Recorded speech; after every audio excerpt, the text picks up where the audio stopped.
जुगो जुग अटल बाणी दे बोहित अते ब्रह्म ज्ञान दे सागर धन श्री गुरु ग्रंथ साहिब जी की पावन पवित्र हजूरी विच सुभाईमान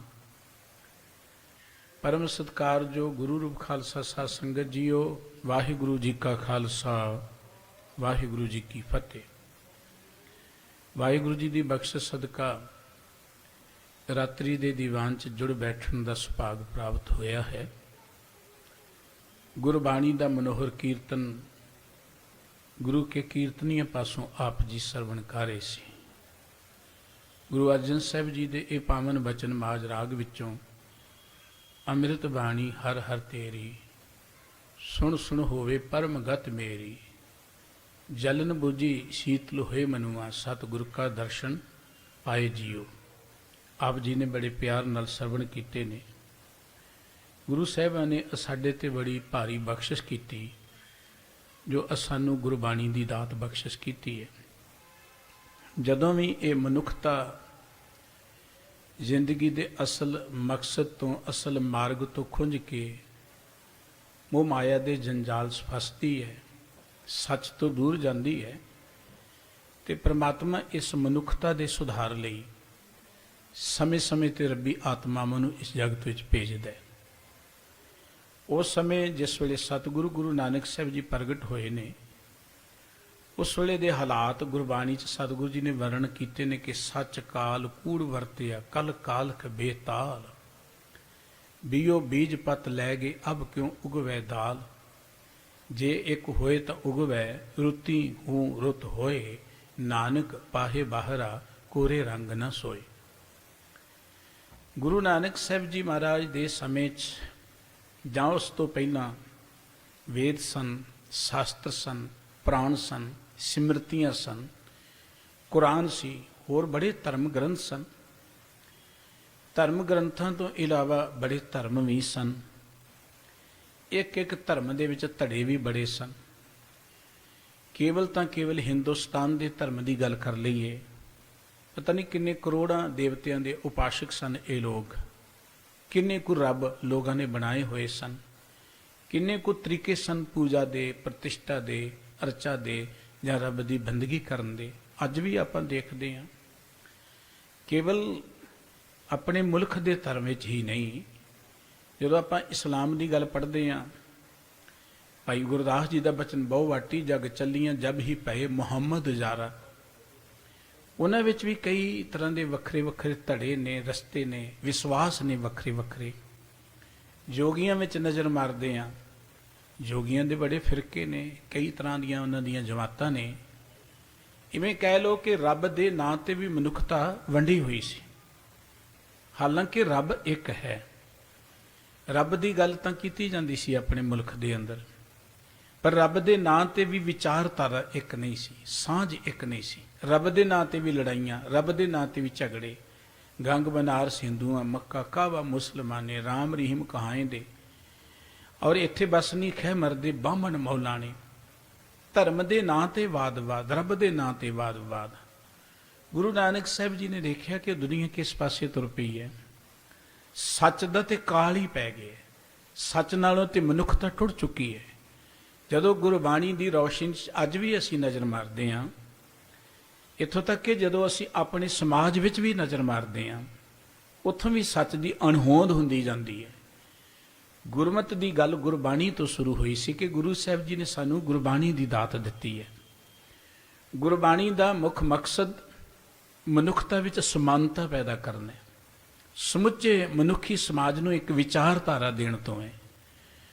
ये गल ठीक है, कोई मुसलमान है चंगी गल है, कोई हिंदू है चंगी गल है, कोई होर किसी जमात नाल संबंधित है मुबारक है, लेकिन सोच ते रब वाली होए, ध्यान ते रब वाला होए। गुरु नानक साहिब जी की की वडियाई सी जां उन्हां जगत नूं की दिता। देखो दुनिया च गुरु नानक साहिब जी महाराज अजिहे महान रहबर होए ने जिन्हां दे प्रथाए बचन के जाहर पीर जगत गुरु बाबा, जिन्हां नूं जगत दे गुरु कहा जाता है। तो कारण की है? गुरु नानक साहिब जी ने किते नहीं कहा कि मुसलमान नूं कि तू मुसलमान मत त्याग दे, जां तू माड़ा है, जां तू मेरे मगर लग जा। गुरु नानक साहिब जी ने किते ब्राह्मण नूं नहीं कहा कि तू अपना ब्रह्म वाला काम छड्ड दे, ਜਾਂ ਮੇਰੇ ਮਗਰ ਲੱਗ ਜਾ। ਗੁਰੂ ਨਾਨਕ ਸਾਹਿਬ ਜੀ ਦੀ ਉਹ ਕਿਹੜੀ ਗੱਲ ਸਾਂਝੀ ਹੈ ਜਿੱਥੇ ਜਾ ਕੇ ਸਾਰੀ ਦੁਨੀਆ ਗੁਰੂ ਨਾਨਕ ਸਾਹਿਬ ਜੀ ਦੇ ਅੱਗੇ ਝੁਕਦੀ ਹੈ? ਉਹ ਗੱਲ ਇਹ ਸਾਂਝੀ ਹੈ ਕਿ ਗੁਰੂ ਨਾਨਕ ਸਾਹਿਬ ਜੀ ਕਹਿੰਦੇ ਜੀ ਸਦਕੇ ਤੁਸੀਂ ਪੁਰਾਣ ਪੜ੍ਹੋ, ਕੁਰਾਨ ਪੜ੍ਹੋ, ਪਰ ਗੱਲ ਤੇ ਮਨੁੱਖਤਾ ਦੀ ਕਰੋ ਨਾ, ਬਣੋ ਤੇ ਮਨੁੱਖ ਨਾ। ਮੁਸਲਮਾਨ ਜਾਂ ਬ੍ਰਾਹਮਣ ਜਾਂ ਹੋਰ ਕੁਝ ਬਾਅਦ ਵਿੱਚ ਬਣਦਾ ਹੈ, ਪਹਿਲਾਂ ਮਨੁੱਖ ਪੈਦਾ ਹੁੰਦਾ ਹੈ, ਇਨਸਾਨ ਪੈਦਾ ਹੁੰਦਾ ਹੈ। ਗੁਰੂ ਨਾਨਕ ਸਾਹਿਬ ਜੀ ਮਹਾਰਾਜ ਜੀ ਨੇ ਜੋ ਸਾਂਝੀ ਗੱਲ ਕੀਤੀ ਜਾਂ ਮਨੁੱਖਤਾ ਸਮਾਨਤਾ ਪੈਦਾ ਕਰਨ ਦੀ ਗੱਲ ਕੀਤੀ, ਉਹ ਸੀ ਕੇਵਲ ਇੱਕ ਦੇ ਨਾਲ ਜੁੜੋ। ਔਰ ਗੁਰਬਾਣੀ ਜਿਹੜੀ ਹੈ ਉਹ ਇੱਕ ਤੋਂ ਹੀ ਸ਼ੁਰੂ ਹੁੰਦੀ ਹੈ। ਓਂਕਾਰ ਲਫ਼ਜ਼ ਪਹਿਲਾਂ ਵੀ ਹੈ, ਤੁਸੀਂ ਪੜ੍ਹੋਗੇ ਸ਼ਾਸਤਰਾਂ ਦੇ ਅੰਦਰ, ਗ੍ਰੰਥਾਂ ਦੇ ਅੰਦਰ ਓਂਕਾਰ ਲਫ਼ਜ਼ ਹੈਗਾ। ਓਂਕਾਰ ਰੱਬ ਨੂੰ ਕਿਹਾ ਜਾਂਦਾ ਹੈ। ਲੇਕਿਨ ਰੱਬ ਕਈ ਬਣਾਏ ਹੋਏ ਸਨ ਲੋਕਾਂ ਨੇ। ਰੱਬ ਦੇ ਨਾਂ ਤੇ ਕਿਸੇ ਦੀ ਮੂਰਤੀ ਕਿਸ ਤਰੀਕੇ ਦੀ ਹੈ, ਕਿਸੇ ਦੀ ਪੂਜਾ ਕਰਨ ਦਾ ਦਿਨ ਕੋਈ ਹੈ, ਕਿਸੇ ਦੀ ਪੂਜਾ ਕਰਨ ਦਾ ਤਰੀਕਾ ਕੁਝ ਹੈ, ਕਿਸੇ ਨੂੰ ਕਈਆਂ ਨੂੰ ਪੂਜਾ ਕਰਨ ਦਾ ਅਧਿਕਾਰ ਹੀ ਨਹੀਂ ਦਿੱਤਾ ਗਿਆ।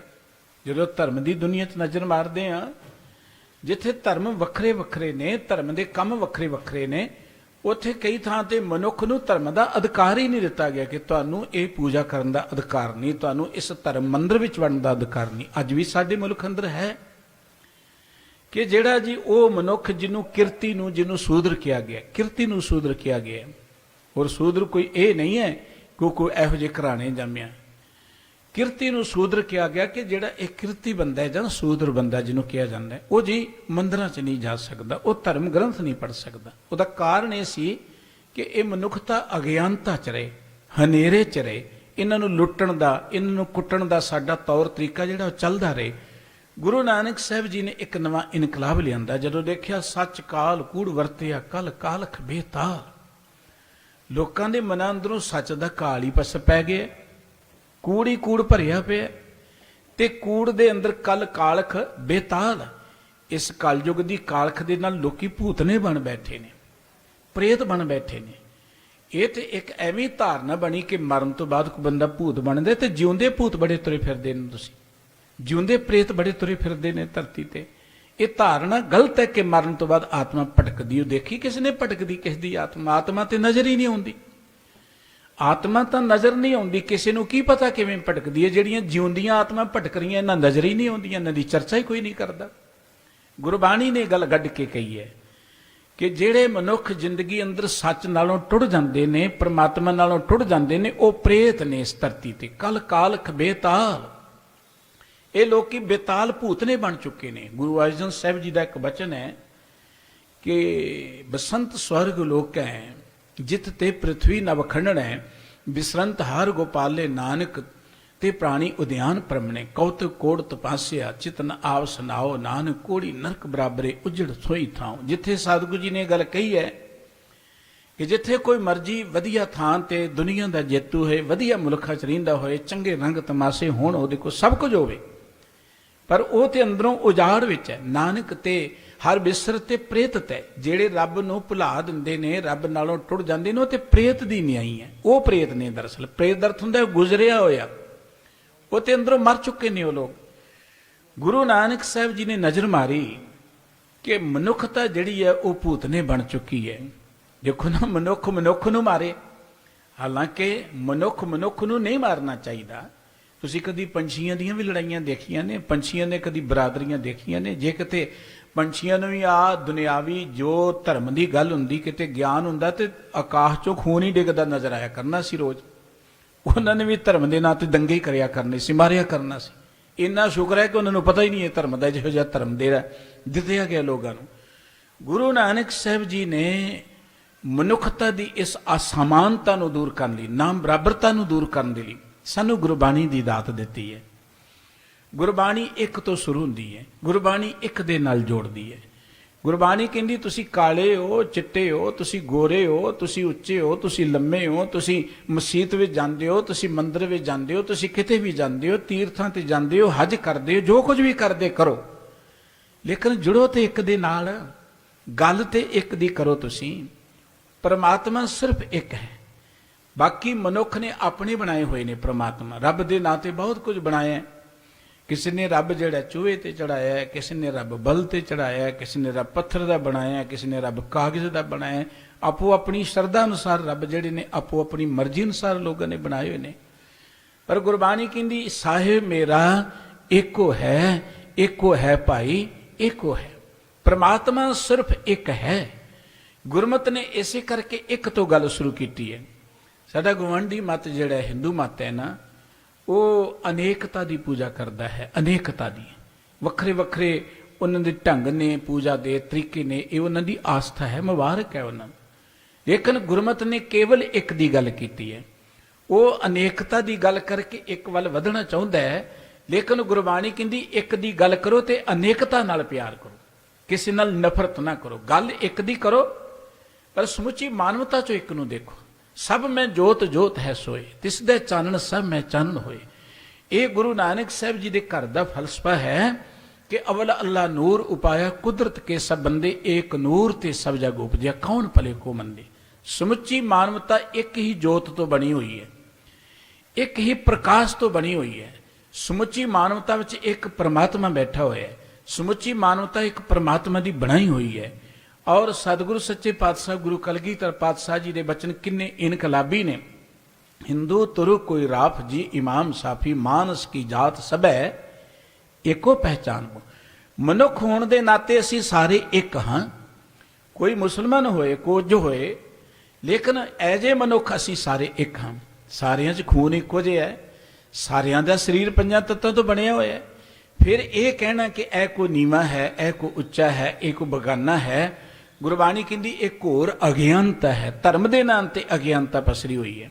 इस करके गुरबाणी ने कहा कल कालख बेताल। ये दुनिया के लोग कलयुग की कालख के नाल भूतने बने बैठे ने। बीओ बीज पत लै गए अब क्यों उगवे दाल। जिन्हों ने तो बीज बीजे है, देखो जिमीदार जां असी कोई भी फसल बीजते हाँ, वो बीज जे बनया होए तो तां ही उगदा है ना। जे पहला ही उसकी दाल बनाई हुई है, उहदे टोटे कीते, वो तो नहीं उगेगा। बीओ बीज पत लै गए। जे साडे मन अंदर दुबदा है, रब दे नां ते भी दुवैत है, रब नूं भी असी कई रूपां च मनने, वो उहदा घर है, वो रब दा घर है, ये साडे रब दा घर है, उन्हां दा गुरद्वारा है, उन्हां दा गुरद्वारा। सिखां च भी तो यही कुछ है ना, उस गुरद्वारे नहीं जाना, उस गुरदे जाना। सिख भी किसी नालों पिछे नहीं रह गए। सिखां दे भी गुरद्वारे वंडे गए, बरादरियां दे नाम ते वंडे गए, जातां दे नाम ते वंडे गए, संतां दे नाम ते वंडे गए, शहीदां दे नाम ते वंड ले कि शायद उत्थे शहीद को बहुत ही कृपा करते हैं, इत्थे घट हुंदी है। ये अज्ञानता है, इदों वध की हो सकता है कि उत्थे बाबा दीप सिंह जी के नाम ते गुरद्वारा बहुत ही कृपा होनी, उत्थे गुरु ग्रंथ साहिब जी ने इत्थे कृपा नहीं होनी। ये सिर्फ तो सिर्फ जिहड़ी है साडी एक सच नालों टुटे होण करके ये गल हो रही है। जे ते असीं सच की गल सुननी, एक नाल जुड़ना है, वो तो गुरु ग्रंथ साहिब जी महाराज जिथे भी प्रकाशमान होणगे वो सानू गल दसणगे। और गुरु ग्रंथ साहिब जी की बाणी का मुख मकसद केवल तो केवल मनुखता च एकता पैदा करना, एक दे नाल जोड़ना। और गुरु साहिब जी ने इस समुची मानवता च एकता समानता पैदा करने के लिए सानू गुरबाणी की दात बख्शिश की है। गुरु ग्रंथ साहिब जी की बाणी समुची मानवता की गल करती है, समुची मानवता के दुखों को दूर करने की गल करती है। तुसीं जद गुरबाणी पढ़ोगे, सतगुरु जी ने किते कोई वितकरे की गल नहीं की, ब्राह्मण नूं भी उपदेश दिता है, मुसलमान की भी गल की है, जोगे की भी गल की है। सतगुरु सच्चे पातशाह जी ने गुरबाणी च एक हल वाहण वाले की भी गल की है, दुकान वाले की भी गल की है। सतगुरु सच्चे पातशाह जी ने व्यापार करने वाले की गल की, नौकरी करने वाले की गल की है, बचपन की गल की है, जवानी की गल की है, बिरध अवस्था की गल की, जन्म तो पहला मरण तो बाद।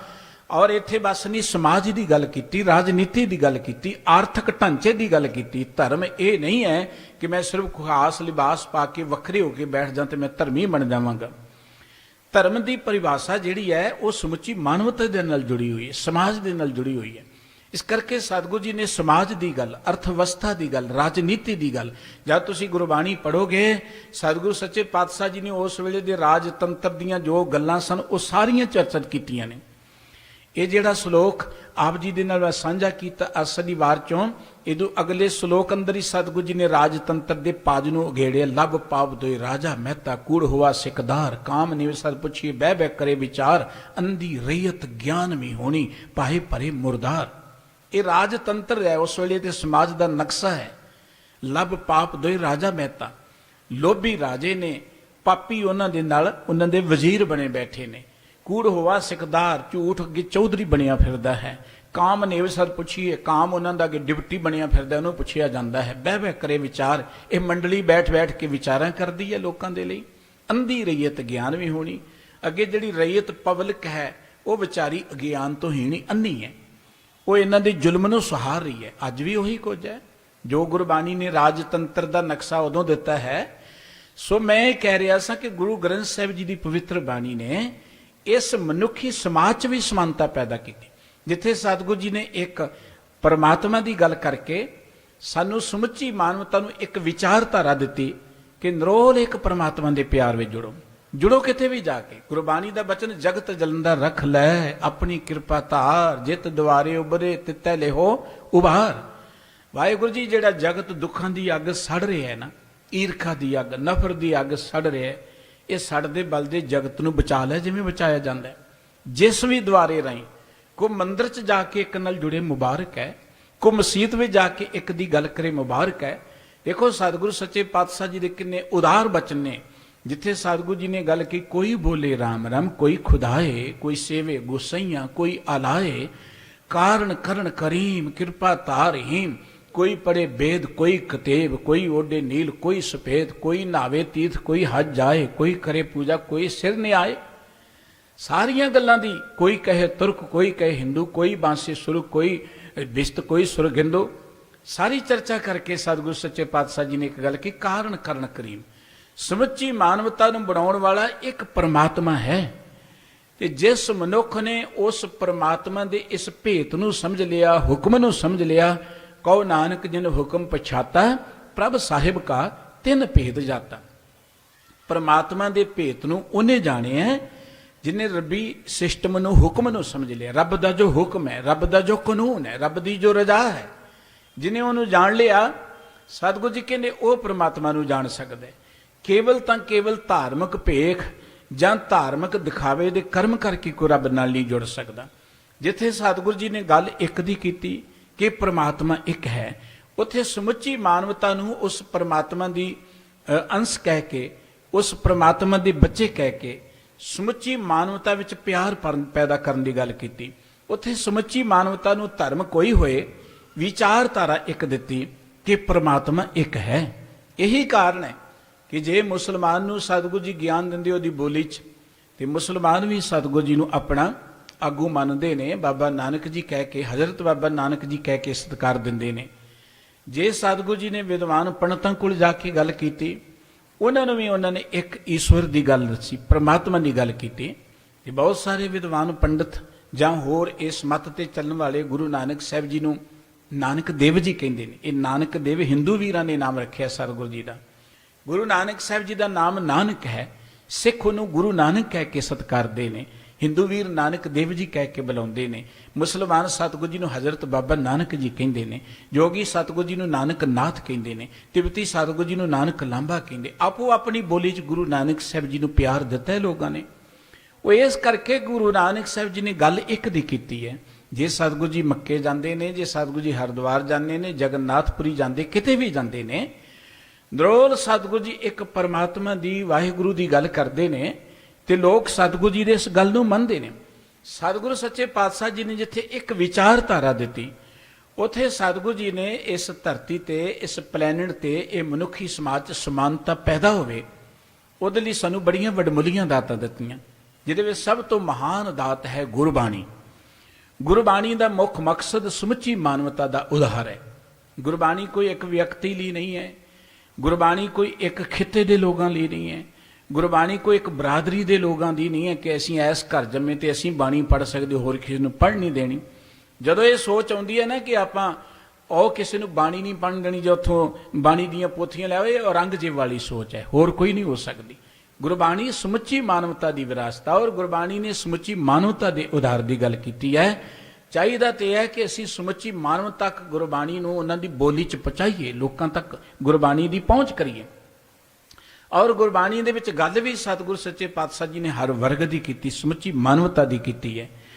ਇਸ ਤੋਂ ਇਲਾਵਾ ਜਿੱਥੇ ਸਤਿਗੁਰੂ ਜੀ ਨੇ ਸਾਨੂੰ ਗੁਰਬਾਣੀ ਦਿੱਤੀ ਹੈ, ਸਤਿਗੁਰੂ ਜੀ ਨੇ ਉੱਥੇ ਆਪਣੀ ਜ਼ਿੰਦਗੀ 'ਚ ਉਹ ਕਾਰਜ ਕਰਕੇ ਸਮਾਨਤਾ ਬਣਾਉਣ ਦੀ ਗੱਲ ਕੀਤੀ। ਜਿੱਥੇ ਸਤਿਗੁਰੂ ਸੱਚੇ ਪਾਤਸ਼ਾਹ ਜੀ ਨੇ ਸਮਾਜ 'ਚ ਜਿਹੜੀਆਂ ਵੰਡੀਆਂ ਪਈਆਂ ਸਨ, उस वेले किसी को ब्राह्मण, किसी को खत्री, किसी को वैस, किसी को शूद्र कह के, ਜਾਂ मुसलमान कह के, ਜਾਂ किसी को नीवा कह के, ਉੱਚਾ कह के वखरेवे खड़े किए हुए सन। कुछ चलाक धार्मिक आगुआं वालों, कुछ उस वेले राजनीतिक आगुआं वालों, क्योंकि ये दो श्रेणियां ने ਜਿਹੜੀਆਂ हमेशा मानव जाति च हर थां ते किसी ना किसी रूप च मनुखी समाज ਨੂੰ ਪਾੜ ਕੇ ਰੱਖਣਾ ਚਾਹੁੰਦੀਆਂ ਨੇ। ਮਾਨਵਤਾ 'ਚ ਏਕਤਾ ਉਹਨਾਂ ਨੂੰ ਚੰਗੀ ਨਹੀਂ ਲੱਗਦੀ। ਉਹਦਾ ਕਾਰਨ ਇਹ ਹੈ ਕਿ ਰਾਜਨੀਤਿਕ ਲੋਕਾਂ ਦੀਆਂ ਗੱਦੀਆਂ ਚੱਲਦੀਆਂ ਹੀ ਐਵੇਂ ਨੇ, ਡਿਵਾਈਡ ਐਂਡ ਰੂਲ। ਪਾੜੋ ਤੇ ਰਾਜ ਕਰੋ, ਲੋਕਾਂ ਨੂੰ ਧਰਮ ਦੇ ਨਾਂ ਤੇ ਲੜਾ ਦਿਓ, ਧਰਮ ਦੇ ਨਾਂ ਤੇ ਵੋਟਾਂ ਲੈ ਲਓ, ਲੋਕਾਂ ਨੂੰ ਹਨੇਰੇ 'ਚ ਰੱਖੋ, ਬਸ ਭੁਲੇਖਿਆਂ 'ਚ ਰੱਖੋ, ਕੋਈ ਨਾ ਕੋਈ ਇਹੋ ਜਿਹਾ ਮੁੱਦਾ ਖੜਾ ਰੱਖ ਦਿਓ, ਲੋਕਾਂ ਨੂੰ ਆਪਣੇ ਅਸਲੀ ਮੁੱਦਿਆਂ ਵੱਲ ਧਿਆਨ ਹੀ ਨਾ ਜਾਏ। ਇਹ ਰਾਜਨੀਤਿਕਾਂ ਦੀ ਸੋਚ ਹੁੰਦੀ ਹੈ। ਤੇ ਉਹਨਾਂ ਦੀ ਮਦਦ ਕੁਝ ਅਖੌਤੀ ਧਾਰਮਿਕ ਲੋਕ ਕਰਦੇ ਨੇ। ਉਹ ਵੀ ਲੋਕਾਂ ਨੂੰ ਅਗਿਆਨਤਾ 'ਚ, ਕਰਮ ਕਾਂਡਾਂ 'ਚ, ਗੁਲਾਮੀ ਦੀ ਜਿਹੜੀ ਗੱਲ ਸ਼ੁਰੂ ਹੁੰਦੀ ਹੈ ਉਹ ਸਭ ਤੋਂ ਪਹਿਲਾਂ ਸ਼ੁਰੂ ਕਰਦੇ ਧਾਰਮਿਕ ਲੋਕ ਨੇ। ਉਹ ਕਿੱਥੋਂ ਸ਼ੁਰੂ ਹੁੰਦੀ? ਜਦੋਂ ਮਾਨਸਿਕ ਗੁਲਾਮੀ ਸ਼ੁਰੂ ਹੁੰਦੀ ਹੈ। ਜਦੋਂ ਮੈਂ ਕਿਸੇ ਕਰਮ ਕਾਂਡ 'ਚ ਪੈ ਜਾਂ, ਰੱਬ ਤੇ ਭਰੋਸਾ ਨਹੀਂ, ਮੈਨੂੰ ਇਹ ਭਰੋਸਾ ਕਿ ਕਿਸੇ ਥਾਂ ਤੇ ਹੀ ਜਾ ਕੇ ਬਰਕਤ ਮਿਲਣੀ ਹੈ, ਮੈਨੂੰ ਇਹ ਭਰੋਸਾ ਕਿ ਕਿਸੇ ਖਾਸ ਦੇਣੀ ਅੱਖਾਂ ਮੀਟੀਆਂ ਰੱਬ ਮਿਲਣੀ ਹੈ, ਮੈਨੂੰ ਇਹ ਭਰੋਸਾ ਬਣਿਆ ਕਿ ਕਿਸੇ ਖਾਸ ਥਾਂ ਤੇ ਨਾਤਿਆਂ ਗੱਲ ਬਣਨੀ ਹੈ, ਜਾਂ ਕਿਸੇ ਖਾਸ ਮਨੁੱਖ ਕੋਲ ਖਾਸ ਸਮੇਂ ਤੇ ਗੱਲ ਬਣਨੀ, ਇਹ ਮੈਂ ਮਾਨਸਿਕ ਤੌਰ ਤੇ ਗੁਲਾਮ ਹੋ ਗਿਆ। ਮੇਰੀ ਉਹ ਆਜ਼ਾਦੀ ਖਤਮ ਹੋ ਗਈ ਜਿਹੜੀ ਰੱਬ ਨੇ ਮੈਨੂੰ ਦਿੱਤੀ ਸੀ। ਤੇ ਬਾਬਾ ਕਬੀਰ ਸਾਹਿਬ ਜੀ ਨੇ ਤੇ ਬੜੇ ਸਪਸ਼ਟ ਲਫ਼ਜ਼ਾਂ 'ਚ ਕਿਹਾ ਹੈ ਕਿ ਇਸ ਮਾਨਵਤਾ ਨੂੰ ਗੁਲਾਮ ਬਣਾਉਣ ਦੇ ਲਈ ਕਬੀਰ ਕਾਗਦ ਕੀਓ ਬਰੀ ਮਸ ਕੇ ਕਰਮ ਕਪਾਟ, ਪਾਹਨ ਬੋਰੀ ਪ੍ਰਿਥਵੀ ਪੰਡਤ ਪਾੜੀ ਬਾਟ। ਕਾਗਦ ਕੀਓ ਬਰੀ, ਉਹ ਬਰੀ ਦਾ ਹੁੰਦਾ ਕੈਦ ਕੋਠੜੀ।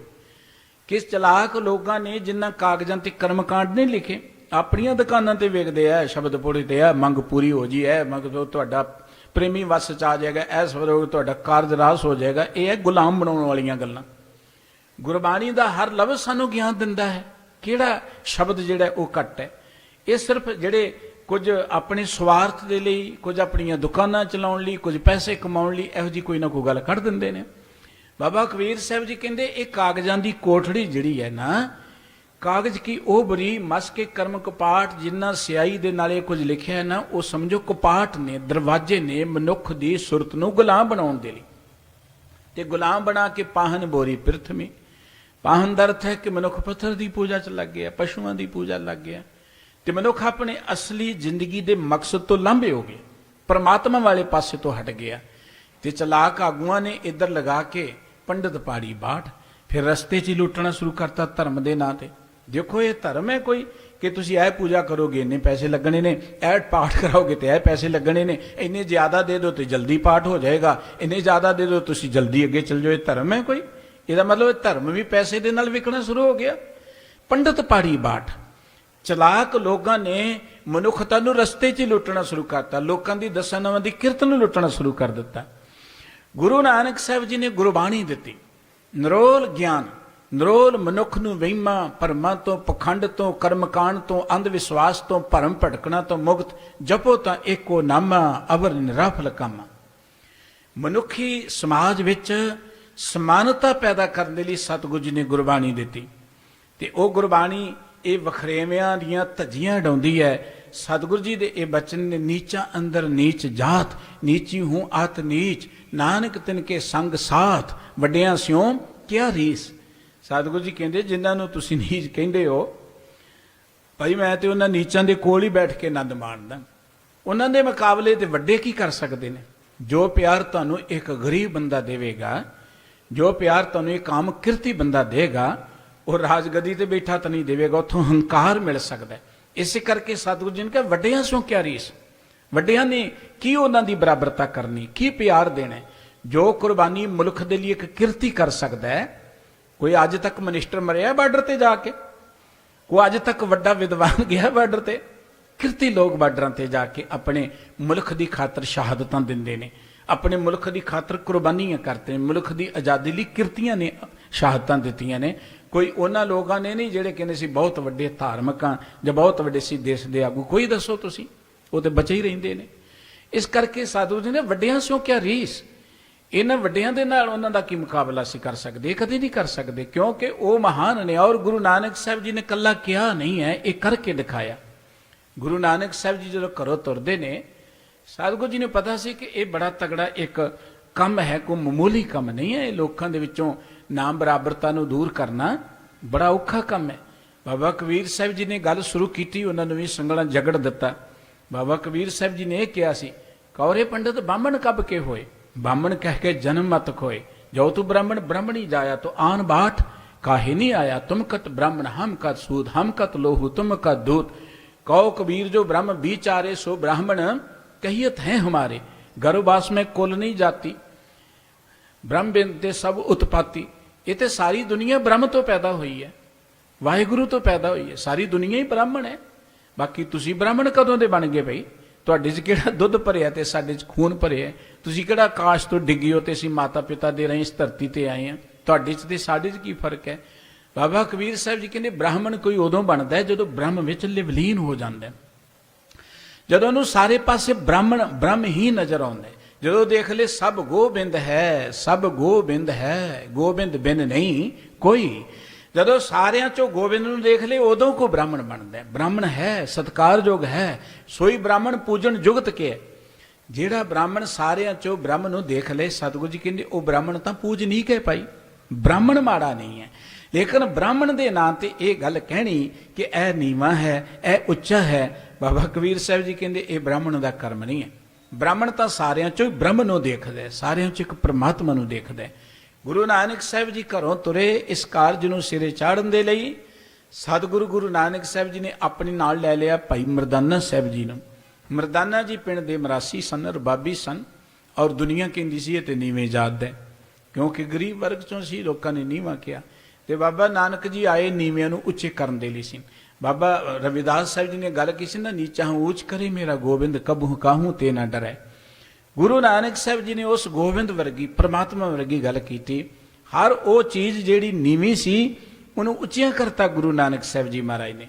ਜਿਨ੍ਹਾਂ ਲੋਕਾਂ ਨੂੰ ਸਮਾਜ ਕਿਹਾ ਜਾਂਦਾ ਤੁਸੀਂ ਨੀਵੇਂ ਹੋ, ਤੁਹਾਨੂੰ ਧਰਮ ਦਾ ਅਧਿਕਾਰ ਨਹੀਂ ਹੈ, ਗੁਰੂ ਨਾਨਕ ਸਾਹਿਬ ਜੀ ਕਹਿੰਦੇ ਇਹ ਮਰਦਾਨਾ ਹੈ। ਦੁਨੀਆ ਪੁੱਛਦੀ ਤੁਸੀਂ ਤੇ ਹੋ ਗਏ ਨਾਨਕ, ਇਹ ਕੌਣ ਹੈ ਨਾਲ? ਕਹਿੰਦੇ ਭਾਈ ਮਰਦਾਨਾ, ਮੇਰਾ ਭਰਾ। ਭਾਈ ਦਾ ਅਰਥ ਮੇਰਾ ਭਰਾ ਹੈ ਮਰਦਾਨਾ। ਦੁਨੀਆ ਸਤਿਗੁਰੂ ਜੀ ਕਹਿੰਦੀ ਇਹ ਤੇ ਕੁਰਾਈਆ ਹੈ। ਇੱਕ ਪਿੰਡ ਦੇ ਰਬਾਬੀ ਨੂੰ ਕਹਿੰਦਾ ਮੇਰਾ ਭਰਾ, ਸਤਿਗੁਰੂ ਜੀ ਕਹਿੰਦੇ ਭਾਈ ਮਰਦਾਨਾ। ਬਾਬਾ ਨਾਨਕ ਜੀ ਇੱਥੇ ਹੀ ਰੁਕਦੇ ਨਹੀਂ ਹੈ, ਸਭ ਤੋਂ ਪਹਿਲਾਂ ਆਪਣੀ ਉਦਾਸੀ ਜਾਂਦੇ ਭਾਈ ਲਾਲੋ ਜੀ ਦੇ ਘਰ ਨੇ। ਭਾਈ ਲਾਲੋ ਜੀ ਕਿਰਤੀ ਨੇ, ਤਰਖਾਣਾ ਕੰਮ ਕਰਦੇ ਨੇ, ਦਸਤਕਾਰੀ ਦਾ ਕੰਮ ਕਰਦੇ ਨੇ। ਔਰ ਉਸ ਇਲਾਕੇ ਦਾ ਹਾਕਮ ਜਿਹੜਾ ਆਪਣੇ ਆਪ ਨੂੰ ਵੱਡੇ ਘਰਾਣੇ ਚੋਂ ਸਮਝਦਾ ਸੀ, ਉਹਨੂੰ ਬੜਾ ਗੁੱਸਾ ਜਾਗਿਆ। ਉਹਨੇ ਗੁਰੂ ਨਾਨਕ ਸਾਹਿਬ ਜੀ ਦੇ ਪ੍ਰਤੀ ਆਪਣਾ ਗੁੱਸਾ ਜ਼ਾਹਰ ਕੀਤਾ ਤੇ ਗੁਰੂ ਨਾਨਕ ਸਾਹਿਬ ਜੀ ਨੇ ਕਿਹਾ ਭਾਈ ਲਾਲੋ ਹੈ, ਮੇਰਾ ਭਰਾ ਹੈ ਭਾਈ ਲਾਲੋ। ਅੱਜ ਸਤਿਕਾਰ ਵਜੋਂ ਅਸੀਂ ਉਹਨੂੰ ਬਾਬਾ ਜੀ ਕਹੀਏ, ਕੁਝ ਕਹੀਏ, ਚੰਗੀ ਗੱਲ ਹੈ, ਪਰ ਭਾਈ ਲਫ਼ਜ਼ ਗੁਰੂ ਨਾਨਕ ਸਾਹਿਬ ਜੀ ਨੇ ਬਖਸ਼ਿਆ। ਭਾਈ ਲਾਲੋ ਮੇਰਾ ਭਰਾ ਹੈ, ਭਾਈ ਮਰਦਾਨਾ ਮੇਰਾ ਭਰਾ ਹੈ। ਗੁਰੂ ਨਾਨਕ ਸਾਹਿਬ ਜੀ ਨੇ ਫਿਰ ਚੱਲੇ ਤੇ ਇੱਕ ਸੰਗਤ ਕਾਇਮ ਕਰ ਦਿੱਤੀ। ਸੰਗਤ, ਇਹ ਜਿਸ ਸੰਗਤ ਵਿੱਚ ਤੁਸੀਂ ਬੈਠੇ ਹੋ, ਇਹ ਬਹੁਤ ਵੱਡੀ ਦਾਤ ਹੈ, ਬੜੀ ਵੱਡੀ ਸੰਸਥਾ ਗੁਰੂ ਨਾਨਕ ਸਾਹਿਬ ਜੀ ਨੇ ਦਿੱਤੀ ਹੈ। ਇਹ ਸੰਗਤ ਨੇ ਸਮਾਜ ਦੀ ਕਾਇਆ ਕਲਪ ਕਰ ਦਿੱਤੀ। ਇਹ ਸੰਗਤ ਉਹ ਸਥਾਨ ਹੈ ਜਿੱਥੇ ਅਮੀਰ ਗਰੀਬ, ਪੜ੍ਹਿਆ ਨਾ ਪੜ੍ਹਿਆ, ਉੱਚਾ ਨੀਵਾਂ, ਹਰ ਕੋਈ ਮਨੁੱਖ ਆ ਕੇ ਬਰਾਬਰ ਬੈਠ ਸਕਦਾ ਹੈ। ਬਰਾਬਰਤਾ ਦਾ ਅਧਿਕਾਰ ਸਿਰਫ ਸੰਗਤ ਵਿੱਚ ਹੈ। ਇਸ ਸੰਗਤ ਦੀ ਬੜੀ ਵੱਡੀ ਮਹਾਨਤਾ ਹੈ, ਇਹਦੀ ਅਹਿਮੀਅਤ ਨੂੰ ਸਮਝਣਾ ਚਾਹੀਦਾ ਹੈ। ਬਰਾਬਰਤਾ ਦਾ ਅਧਿਕਾਰ।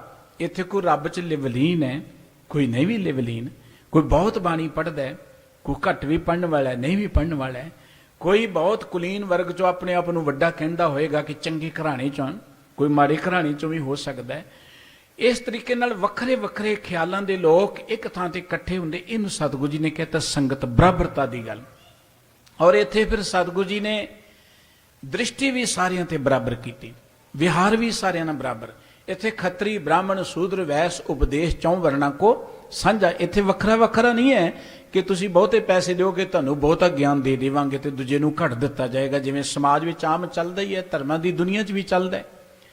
ਲੇਕਿਨ ਇੱਥੇ ਬਰਾਬਰ ਦੀ ਗੱਲ ਹੈ। ਇੱਥੇ ਜਿਹੜਾ ਗੁਰੂ ਕੀ ਹਜ਼ੂਰੀ 'ਚ ਆ ਗਿਆ ਉਹਨੂੰ ਬਰਾਬਰ ਬੈਠਣ ਲਈ ਥਾਂ ਮਿਲਦੀ ਹੈ। ਜਿਹੜਾ ਗੁਰੂ ਕੀ ਹਜ਼ੂਰੀ 'ਚ ਆ ਗਿਆ ਉਹਨੂੰ ਬਰਾਬਰ ਦਾ ਗਿਆਨ ਦਿੱਤਾ ਜਾਂਦਾ ਹੈ। ਜਿਹੜਾ ਗੁਰੂ ਕੀ ਹਜ਼ੂਰੀ 'ਚ ਆ ਗਿਆ ਉਹਨੂੰ ਤਾਂ ਆਪਾਂ ਕਹਿੰਦੇ ਗੁਰੂ ਰੂਪ ਸਾਧ ਸੰਗਤ ਤੇ ਗੁਰੂ ਦਾ ਰੂਪ ਬਣ ਜਾਂਦਾ ਹੈ। ਗੁਰੂ ਸਾਰਿਆਂ ਦੇ ਉੱਪਰ ਬਰਾਬਰ ਦੀ ਦ੍ਰਿਸ਼ਟ ਕਰਦਾ ਹੈ, ਗੁਰੂ ਸਾਰਿਆਂ ਦੇ ਉੱਪਰ ਬਰਾਬਰ ਦੀ ਮਿਹਰ ਕਰਦਾ ਹੈ। ਇਸ ਸੰਗਤ ਦੀ ਸੰਸਥਾ ਸਾਨੂੰ ਸਾਡੇ ਸਤਿਗੁਰੂ ਜੀ ਨੇ ਦਿੱਤੀ ਸੀ ਸਮਾਜਿਕ ਬਰਾਬਰਤਾ ਦੇ ਲਈ।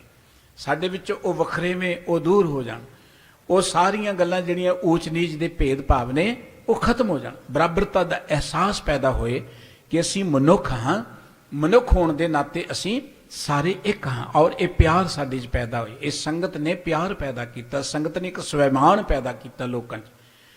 ਕਿਉਂਕਿ ਧਰਮ ਦੇ ਨਾਂ ਤੇ ਲੋਕਾਂ ਦੇ ਅੰਦਰ ਇੱਕ ਹੀਣ ਭਾਵਨਾ ਭਰੀ ਹੋਈ ਸੀ। ਤੁਸੀਂ ਤੇ ਨੀਵੇਂ ਹੋ, ਤੁਸੀਂ ਤਾਂ ਸ਼ੂਦਰ ਹੋ, ਤੁਹਾਨੂੰ ਤੇ ਧਰਮ ਦਾ ਅਧਿਕਾਰ ਨਹੀਂ। ਗੁਰਬਾਣੀ 'ਚ ਉਹ ਘਟਨਾਵਾਂ ਅੰਕਿਤ ਨੇ। ਬਾਬਾ ਨਾਮਦੇਵ ਜੀ ਨੇ ਉਸ ਸਮਾਜ ਵਿੱਚ ਜੋ ਹੱਡ ਬੀਤੀ ਲਿਖ ਦਿੱਤੀ, ਹਸਤ ਖੇਲ ਤੇਰੇ ਦੇਹਰੇ ਆਇਆ, ਭਗਤ ਕਰਤ ਨਾਮਾ ਪਕੜ ਉਠਾਇਆ, ਹਿੰਦਰੀ ਜਾਤ ਮੇਰੀ ਜਾਤ ਮਰਾਇਆ, ਛਿਪੇ ਕੇ ਜਨਮ ਕਾਹੇ ਕੋ ਆਇਆ। ਔਰ ਹੋਰ ਬੜੀਆਂ ਬਾਬਾ ਰਵਿਦਾਸ ਸਾਹਿਬ ਜੀ ਨੇ ਉਦਾਹਰਨਾਂ ਦਿੱਤੀਆਂ ਨੇ, ਕਬੀਰ ਸਾਹਿਬ ਜੀ ਨੇ ਉਦਾਹਰਨਾਂ ਦਿੱਤੀਆਂ ਨੇ, ਸਤਿਗੁਰੂ ਗੁਰੂ ਨਾਨਕ ਸਾਹਿਬ ਜੀ ਨੇ ਉਹ ਸਾਰੀ ਜਿਹੜੀ ਦਵੈਤ ਸੀ ਉਹਨੂੰ ਮੇਟ ਕੇ ਇਕਤਾ ਦੀ ਗੱਲ ਕੀਤੀ। ਇੱਕ ਰੱਬ ਦੇ ਨਾਲ ਜੁੜੋ, ਇੱਕ ਥਾਂ ਤੇ ਬੈਠ ਕੇ ਇੱਕ ਵਿਚਾਰਧਾਰਾ ਵਾਲੇ ਬਣੋ। ਸਮੁੱਚੀ ਮਾਨਵਤਾ ਨੂੰ ਤੁਸੀਂ ਇਨਸਾਨ ਮਨੁੱਖ ਸਮਝੋ। ਕੋਈ ਵੱਖਰੇ ਵਰਗ ਦਾ ਹੋ ਸਕਦਾ ਹੈ, ਕੋਈ ਵੱਖਰੇ ਇਲਾਕੇ ਦਾ ਹੋ ਸਕਦਾ ਹੈ, ਵੱਖਰੀ ਬੋਲੀ ਦਾ ਹੋ ਸਕਦਾ ਹੈ, ਤੇ ਰੱਬ ਨੇ ਨਿਆਰੇ ਨਿਆਰੇ ਭੇਸ ਕੋ ਦੇਸ਼ ਕੋ ਭੇਸ ਕੋ ਪ੍ਰਭਾਵ ਹੈ। ਸਤਿਗੁਰੂ ਜੀ ਦੇ ਬਚਨ ਪੜ੍ਹਦੇ, ਏਕੇ ਨੈਣ ਏਕੇ ਕਾਨ ਏਕੇ ਦੇਹ ਏਕੇ ਭਾਨ, ਆਬ ਖਾਕ ਸਾਤੋ ਆਤਸ ਕੋ ਰਲਾਓ ਹੈ। ਇੱਕੋ ਜਿਹੀਆਂ ਅੱਖਾਂ ਨੇ, ਸਭ ਕੁਝ ਇੱਕੋ ਜਿਹਾ ਹੈ, ਪੰਜਾਂ ਤੱਤਾਂ ਤੋਂ ਇੱਕੋ ਜਿਹਾ ਸਰੀਰ ਬਣਿਆ, ਤੇ ਬਾਕੀ ਦੇਹਰਾ ਮਸੀਤ ਸੋਈ ਪੂਜਾ ਉਹ ਨਮਾਜ਼ ਹੋਈ। ਕੋਈ ਦੇਹਰੇ ਜਾਂਦਾ, ਕੋਈ ਮਸੀਤ ਜਾਂਦਾ, ਕੋਈ ਪੂਜਾ ਕਰਦਾ, ਨਮਾਜ਼ ਪੜ੍ਹਦਾ ਹੈ ਤੇ ਰੱਬ ਦੀ ਗੱਲ ਕਰਦੇ ਨਾ, ਕਰੇ ਰੱਬ ਦੀ ਗੱਲ। ਗੁਰਮਤਿ ਨੇ ਕਿਤੇ ਨਮਾਜ਼ ਵਾਲੇ ਨੂੰ, ਕਿਸੇ ਮਸੀਤ ਵਾਲੇ ਨੂੰ ਜਾਂ ਕਿਸੇ ਦੇਹਰੇ ਵਾਲੇ ਨੂੰ ਮਾੜਾ ਨਹੀਂ ਕਿਹਾ। ਇਹੀ ਗੁਰੂ ਨਾਨਕ ਸਾਹਿਬ ਜੀ ਦੀ ਵਡਿਆਈ ਸੀ ਕਿ ਗੁਰੂ ਨਾਨਕ ਸਾਹਿਬ ਜੀ ਨੇ ਕਿਹਾ ਕਿ ਜੁੜੋ ਇੱਕ ਪਰਮਾਤਮਾ ਦੇ ਨਾਲ, ਇੱਕ ਪਰਮਾਤਮਾ ਦੇ ਪਿਆਰ ਜੁੜੋ। ਗੁਰੂ ਗ੍ਰੰਥ ਸਾਹਿਬ ਜੀ ਦੀ ਬਾਣੀ ਵਾਰ-ਵਾਰ ਕਹਿੰਦੀ, ਏਕੋ ਜਪ ਏਕੋ ਸਲਾਹੇ, ਏਕ ਸਿਮਰ ਏਕੋ ਮਨ ਆਹੇ, ਏਕ ਕੇ ਗੁਣ ਗਾਓ ਅਨੰਤ, ਮਨ ਤਨ ਜਾਪ ਏਕ ਭਗਵੰਤ। ਭਾਈ ਜ਼ਿੰਦਗੀ ਅੰਦਰ ਇੱਕ ਪਰਮਾਤਮਾ ਦੇ ਪਿਆਰ ਵਿੱਚ ਜੁੜੋ। ਜਪੋ ਤਾਂ ਏਕੋ ਨਾਮਾ ਅਵਰ ਨਿਰਾਫਲ ਕਾਮਾ, ਕੇਵਲ ਇੱਕ ਪਰਮਾਤਮਾ ਦੇ ਪਿਆਰ ਵਿੱਚ ਜੁੜੋ। ਗੁਰੂ ਨਾਨਕ ਸਾਹਿਬ ਜੀ ਨੇ ਜਿੱਥੇ ਮਨੁੱਖਤਾ ਵਿੱਚ ਏਕਤਾ ਬਰਾਬਰਤਾ ਪੈਦਾ ਕਰਨ ਦੇ ਲਈ ਗੁਰਬਾਣੀ ਦੀ ਦਾਤ ਦਿੱਤੀ, ਸਾਨੂੰ ਆ ਸਤ ਸੰਗਤ ਦੀ ਦਾਤ ਦਿੱਤੀ, ਉੱਥੇ ਗੁਰੂ ਸਾਹਿਬਾਨ ਨੇ ਸਾਨੂੰ ਪੰਗਤ ਦੀ ਦਾਤ ਦਿੱਤੀ। ਦੇਖੋ ਰੋਟੀ ਪਾਣੀ ਤੇ ਆਪਾਂ ਘਰਾਂ 'ਚ ਵੀ ਖਾਂਦੇ ਹੋ, ਇਹ ਗੁਰੂ ਦਾ ਬਖਸ਼ਿਆ ਹੋਇਆ, ਲੇਕਿਨ ਸੰਗਤ ਵਿੱਚ ਬੈਠ ਕੇ ਖਾਣ ਦਾ ਅਰਥ ਹੈ ਬਰਾਬਰਤਾ। ਇੱਥੇ ਕੋਈ ਉੱਚਾ ਨਹੀਂ ਹੈ, ਕੋਈ ਨੀਵਾਂ ਨਹੀਂ ਹੈ, ਜੋ ਸਾਰਿਆਂ 'ਚ ਵਰਤ ਰਿਹਾ ਉਹ ਬਰਾਬਰ ਹੀ ਵਰਤੇਗਾ। ਇਹ ਗੁਰੂ ਨਾਨਕ ਸਾਹਿਬ ਜੀ ਦੇ ਬਹੁਤ ਵੱਡੇ ਪਰਉਪਕਾਰ ਨੇ। ਗੱਲ ਅਸੀਂ ਗੁਰਬਾਣੀ ਤੋਂ ਸ਼ੁਰੂ ਕੀਤੀ ਸੀ ਕਿ ਸਤਿਗੁਰੂ ਸੱਚੇ ਪਾਤਸ਼ਾਹ ਜੀ ਨੇ ਜੋ ਗੁਰਬਾਣੀ ਇਸ ਮਨੁੱਖੀ ਸਭਿਅਤਾ ਨੂੰ ਬਖਸ਼ਿਸ਼ ਕੀਤੀ ਹੈ, ਇਹਦਾ ਮੁੱਖ ਮਕਸਦ ਇਸ ਮਨੁੱਖੀ ਸਮਾਜ ਵਿੱਚ ਏਕਤਾ ਪੈਦਾ ਕਰਨਾ ਹੈ। ਗੁਰੂ ਨਾਨਕ ਸਾਹਿਬ ਜੀ ਮਹਾਰਾਜ ਦਾ ਪਾਵਨ ਪਵਿੱਤਰ ਦਿਹਾੜਾ ਪ੍ਰਕਾਸ਼ ਪੁਰਬ ਗੁਰੂ ਕੀਆਂ ਸੰਗਤਾਂ ਨੇ ਮਨਾਉਣਾ ਹੈ ਥਾਂ ਥਾਂ ਤੇ। ਸਾਨੂੰ ਸਤਿਗੁਰੂ ਜੀ ਦੇ ਪੁਰਬ ਮਨਾਉਂਦਿਆਂ ਇਹ ਗੱਲ ਚੇਤੇ ਰੱਖਣੀ ਚਾਹੀਦੀ ਹੈ, ਯਾਦ ਕਰਨੀ ਚਾਹੀਦੀ ਹੈ ਕਿ ਗੁਰੂ ਨਾਨਕ ਸਾਹਿਬ ਜੀ ਸਾਨੂੰ ਇੱਕ ਕਰਨ ਲਈ ਆਏ ਸਨ। ਸਾਨੂੰ ਇੱਕ ਸੰਗਤ ਦਿੱਤੀ ਹੈ, ਸਾਨੂੰ ਇੱਕਾ ਬਾਣੀ, ਇੱਕ ਗੁਰ, ਇੱਕੋ ਸ਼ਬਦ ਵਿਚਾਰ, ਇੱਕੋ ਗੁਰਬਾਣੀ ਦੀ ਦਾਤ ਦਿੱਤੀ ਹੈ। ਸਾਨੂੰ ਇੱਕੋ ਹੀ ਸੰਗਤ ਦਿੱਤੀ ਹੈ, ਸਾਨੂੰ ਇੱਕੋ ਗ੍ਰੰਥ ਦਿੱਤਾ ਹੈ, ਸਾਨੂੰ ਇੱਕੋ ਹੀ ਪੰਥ ਦਿੱਤਾ ਹੈ। ਫਿਰ ਵੀ ਅਸੀਂ ਦੇਖਦੇ ਹਾਂ ਕਿ ਗੁਰਬਾਣੀ ਪੜ੍ਹਦੇ ਵੀ ਸਾਡੇ 'ਚ ਅਨੇਕਤਾ ਬਣੀ ਹੋਈ ਹੈ। ਕਿਤੇ ਬਾਣੀ ਦੇ ਨਾਂ 'ਤੇ ਅਸੀਂ ਵੰਡੇ ਬੈਠੇ ਹਾਂ, ਬੜੇ ਚਲਾਕ ਤਰੀਕਿਆਂ ਦੇ ਨਾਲ ਸਾਨੂੰ ਵੱਖਰੇ ਵੱਖਰੀ ਵਿਚਾਰਧਾਰਾ ਨਾਲ ਜੋੜਿਆ ਜਾਂਦਾ ਹੈ। ਜੇ ਅਸੀਂ ਦੁਨਿਆਵੀ ਇਹਨਾਂ ਲੋਕਾਂ ਦੀਆਂ ਗੱਲਾਂ ਛੱਡ ਕੇ ਸਿਰਫ ਤਾਂ ਸਿਰਫ ਗੁਰੂ ਗ੍ਰੰਥ ਸਾਹਿਬ ਜੀ ਦੀ ਬਾਣੀ ਨੂੰ ਪੜ੍ਹੀਏ, ਸਿਰਫ ਗੁਰੂ ਗ੍ਰੰਥ ਸਾਹਿਬ ਜੀ ਨੂੰ ਆਪਣਾ ਗੁਰੂ ਮੰਨ ਲਈਏ, ਸਾਡੇ 'ਚ ਆਪਣੇ ਆਪ ਏਕਤਾ ਪੈਦਾ ਹੋ ਜਾਏਗੀ। ਇਸ ਕਰਕੇ ਸਤਿਗੁਰੂ ਜੀ ਨੇ ਕਿਹਾ ਸੀ, ਬਾਣੀ ਗੁਰੂ, ਗੁਰੂ ਹੈ ਬਾਣੀ ਵਿੱਚ ਬਾਣੀ ਅੰਮ੍ਰਿਤ ਸਾਰੇ। ਜਿਉਂ ਜਿਉਂ ਗੁਰਬਾਣੀ ਨਾਲ ਜੁੜਾਂਗੇ ਤਿਉਂ ਤਿਉਂ ਸਾਨੂੰ ਪਰਮ ਗਤੀ ਦੀ ਪ੍ਰਾਪਤੀ ਹੋਏਗੀ। ਗੁਰੂ ਕੇ ਬਚਨ ਸਨ ਕਿ ਸੁਣ ਅੰਮ੍ਰਿਤ ਬਾਣੀ ਹਰ ਹਰ ਤੇਰੀ, ਸੁਣ ਸੁਣ ਹੋਵੇ ਪਰਮ ਗਤ ਮੇਰੀ, ਜਲਨ ਬੂਝੀ ਸੀਤਲ ਹੋਏ ਮਨੁਆ, ਸਤਿਗੁਰ ਕਾ ਦਰਸ਼ਨ ਪਾਏ ਜੀਓ। ਗੁਰੂ ਦੀ ਜੋ ਅੰਮ੍ਰਿਤ ਬਾਣੀ, ਇਹਨੂੰ ਸੁਣ ਸੁਣ ਕੇ ਪਰਮ ਗਤੀ ਮਿਲਦੀ ਹੈ। ਮਨੁੱਖ ਦੇ ਅੰਦਰੋਂ ਦਵੈਤ ਮਿਟਦੀ ਹੈ, ਮਨੁੱਖ ਦੇ ਅੰਦਰੋਂ ਈਰਖਾ ਮਿਟਦੀ ਹੈ, ਮਨੁੱਖ ਦੇ ਅੰਦਰੋਂ ਹੋਰ ਅਨੇਕ ਤਰ੍ਹਾਂ ਦੇ ਔਗਣ ਮਿਟਦੇ ਨੇ। ਇਵੇਂ ਕਹਿ ਲਓ ਕਿ ਗੁਰਬਾਣੀ ਪੜ੍ਹਦਿਆਂ ਮਨੁੱਖ ਜਿਹੜਾ ਹੈ ਉਸ ਪਰਮਾਤਮਾ ਨਾਲ ਜਿਹਦੀ ਸਿਫਤ ਸਲਾਹ ਗੁਰਬਾਣੀ 'ਚ ਕੀਤੀ ਹੋਈ ਹੈ ਉਹਦੇ ਪਿਆਰ ਵਿੱਚ ਹੀ ਲਿਵਲੀਨ ਹੋ ਜਾਂਦਾ ਹੈ। ਗੁਰਬਾਣੀ ਮਨੁੱਖ ਦੇ ਅੰਦਰੋਂ ਮੈਲ ਕੱਟਦੀ ਹੈ। ਗੁਰਬਾਣੀ ਮਨੁੱਖ ਨੂੰ ਨਿਰਮਲ ਬਣਾ ਕੇ, ਕਿਉਂਕਿ ਪਰਮਾਤਮਾ 'ਚ ਅਭੇਦ ਹੋਣ ਲਈ ਜਾਂ ਜੁੜਨ ਦੇ ਲਈ ਹਿਰਦਾ ਨਿਰਮਲ ਹੋਣਾ ਜ਼ਰੂਰੀ ਹੈ। ਜੇ ਜੀਓ ਮੈਲੇ ਬਾਹਰੋਂ ਨਿਰਮਲ ਹੋਏ ਤੇ ਆਪਾਂ ਬਾਹਰੋਂ ਜੋ ਮਰਜ਼ੀ ਕਰਦੇ ਰਹੀਏ, ਉਹਦੇ ਲਈ ਉਹ ਨਿਰਮਲਤਾ ਗੁਰਬਾਣੀ ਬਖਸ਼ਿਸ਼ ਕਰਦੀ ਹੈ। ਜਿਉਂ-ਜਿਉਂ ਗੁਰਬਾਣੀ ਪੜ੍ਹਾਂਗੇ ਪਰਮ ਗਤੀ ਨੂੰ ਪ੍ਰਾਪਤ ਹੋਵਾਂਗੇ। ਪਰਮ ਗਤੀ ਦਾ ਅਰਥ ਹੈ ਕਿ ਉੱਚੀ ਅਵਸਥਾ ਮਿਲੇਗੀ, ਸੁਰਤ ਸਾਡੀ ਉੱਚੀ ਉੱਠਦੀ ਜਾਏਗੀ। ਸੁਰਤ ਨੀਵੀਂ ਕਦੋਂ ਹੁੰਦੀ ਹੈ? ਜਦੋਂ ਸੁਰਤ ਵਿੱਚ ਚਿੰਤਾ ਹੋਵੇ, ਜਦੋਂ ਸੁਰਤ ਵਿੱਚ ਵਿਕਾਰ ਹੋਣ, ਔਗੁਣ ਹੋਣ, ਬੁਰਾਈਆਂ ਹੋਣ, ਉਦੋਂ ਸਾਡੀ ਸੁਰਤ ਨੀਵੀਂ ਜਾਂਦੀ ਹੈ। ਪਰ ਜਿਉਂ-ਜਿਉਂ ਸੁਰਤ ਹੌਲੀ ਹੁੰਦੀ ਜਾਏਗੀ, ਬਾਬਾ ਕਬੀਰ ਸਾਹਿਬ ਜੀ ਨੇ ਕਿਹਾ ਸੀ, ਹਰਵੇ ਹਰਵੇ ਤਿਰ ਗਏ, ਡੁੱਬੇ ਜਿਨ ਸਿਰ ਭਾਰ। ਜਿਹੜੇ ਹੌਲੇ ਰਹਿਣਗੇ ਉਹ ਤਰ ਜਾਣਗੇ, ਜਿਨ੍ਹਾਂ ਨੇ ਭਾਰ ਚੁੱਕਿਆ ਉਹ ਡੁੱਬ ਜਾਣਗੇ। ਸੁਰਤ ਨੂੰ ਹੌਲਿਆਂ ਕਰਨ ਦਾ ਇੱਕੋ ਤਰੀਕਾ ਹੈ ਗੁਰੂ ਕੀ ਬਾਣੀ। ਇਹ ਗੁਰੂ ਕੀ ਬਾਣੀ ਹੈ ਜਿਹੜੀ ਸਾਡੀ ਸੁਰਤ ਵਿੱਚੋਂ ਚਿੰਤਾਵਾਂ ਨੂੰ ਦੂਰ ਕਰਨ ਦੇ ਲਈ ਇਹ ਪ੍ਰੇਰਣਾ ਕਰਦੀ ਹੈ ਕਿ ਨਾਨਕ ਚਿੰਤਾ ਮਤ ਕਰੋ, ਚਿੰਤਾ ਤਿਸ ਹੀ ਹੈ। ਚਿੰਤਾ ਕਰਨੀ ਮਨੁੱਖ ਦੀ ਡਿਊਟੀ ਨਹੀਂ ਹੈ। ਮਨੁੱਖ ਦੀ ਡਿਊਟੀ ਤਾਂ ਜ਼ਿੰਮੇਵਾਰੀ ਨਿਭਾਉਣਾ ਹੈ, ਰਿਸਪੌਂਸਿਬਲ ਬਣਨਾ ਹੈ। ਇਹ ਰਿਸਪੌਂਸਿਬਿਲਿਟੀ ਗੁਰਬਾਣੀ ਦਿੰਦੀ ਹੈ। ਲੇਕਿਨ ਮਨੁੱਖ ਨੇ ਰੱਬ ਵਾਲਾ ਕੰਮ ਆਪਣੇ ਹੱਥ 'ਚ ਲੈ ਲਿਆ, ਚਿੰਤਾ ਕਰਨਾ।